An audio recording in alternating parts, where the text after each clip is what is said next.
masuk ke Ar-Rahmanir Rahim. Ayat ketiga, dzir rahmah. Yang dimaksud sifat Ar-Rahmanir Rahim adalah dzir rahmah, pemilik semua sifat rahmat. Rahmat itu puncak kasih, perhatian dan sayang. Puncak kasih, perhatian dan sayang yang tanpa batas.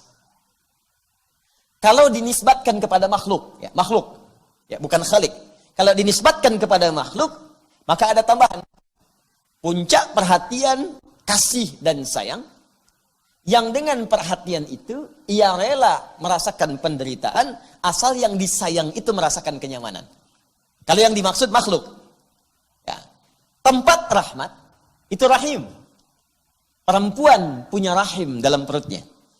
Kenapa dinamakan dengan rahim? Karena di dalamnya ada sosok yang sangat disayang, dikasihi, dan diberikan perhatian luar biasa. Sekalipun yang mengandung itu merasakan sakit untuk itu. Gak apa-apa sakit, yang penting yang dikandung ini merasakan kenikmatannya. Ya, silahkan tanyakan pada setiap yang mengandung. Saya melihat istri saya saat mengandung, juga mungkin istri-istri Anda yang Anda perhatikan. Atau tanyakan pada ibunda kita yang telah melahirkan kita. Saat mengandung, kata Al-Quran, wahnan ala wahnin. Quran surah ke-31 ayat ke-14. Sulitnya luar biasa. Piring kanan susah, kiri susah, telungkup mustahil. Ya, baik, terlentang juga sulit. Tapi dipertahankan semua itu untuk apa? Supaya anak yang dikandung ini merasakan nikmat dan sayang. Makanya sebagian ahli hikmah mengatakan, ini cuma hikmah ya, boleh jadi tinjauan lain itu bisa berbeda. Ahli hikmah mengatakan, kenapa yang terlahir dari bayi itu ketika keluar pertama kali adalah tangisan dalam dirinya. Karena dia khawatir tidak mendapatkan kenikmatan yang sama ketika berada dalam rahim ibundanya. Atau ahli hikmah mengatakan demikian. Karena itu, kalau ada sifat rahmah, kemudian dinisbatkan kepada makhluk, maka itu puncak kasih, sayang, dan perhatian yang diberikan kepada seseorang atau satu pihak, dan dengan perhatian itu ia rela menderita untuk memberikan kenyamanan pada siapa yang diperhatikannya.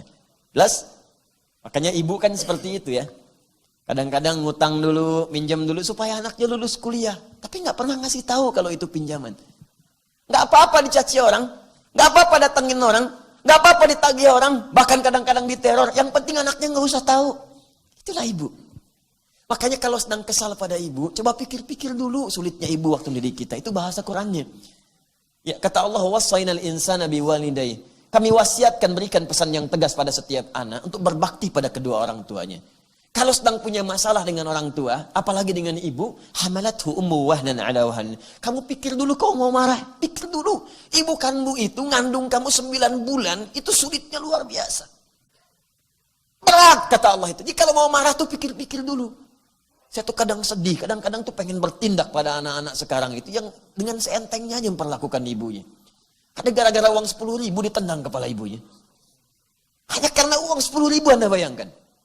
Ada yang mengeksekusi, ada yang mencaci maki, ini siapa sebetulnya? Kata Quran, kamu pikir-pikir dulu, ibu kamu itu 9 bulan ngandung di perutnya. Kamu dibawa-bawa kemana-mana. Ya, wahnan ada wahnin, sulitnya luar biasa. Di Quran surah ke-46 ayat ke-15 disebutkan karha. Itu luar biasa. Berat, karha itu perasaan yang tidak mudah gitu. Ya, sulit. Kalau sekarang nggak suka itu kalau kita tuh mual kalau dalam bahasa orang mengandung.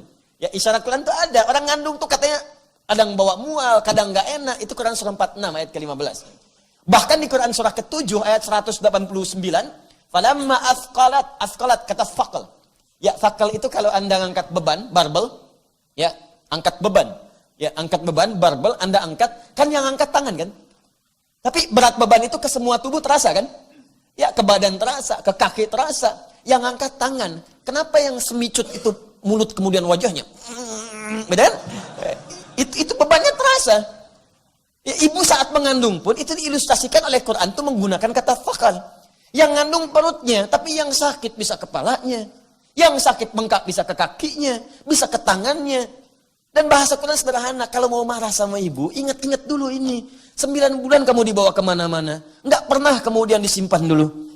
Pernah ada seorang ibu mengandung mau nyuci. Nah, ibu mau nyuci dulu, kamu istirahat dulu di sini ya. Tidak. Nggak ada. Kandung sampai keluar, selesai. Nyuci, bawa. Nyapu, bawa. Ya, beres-beres, bawa, dibawa. Pikir dulu kata Quran. Nah, itu kalau dinisbatkan kepada makhluk. Kalau dinisbatkan kepada Khalik Allah Subhanahu wa taala, maka sifat menanggung penderitaan itu dihilangkan.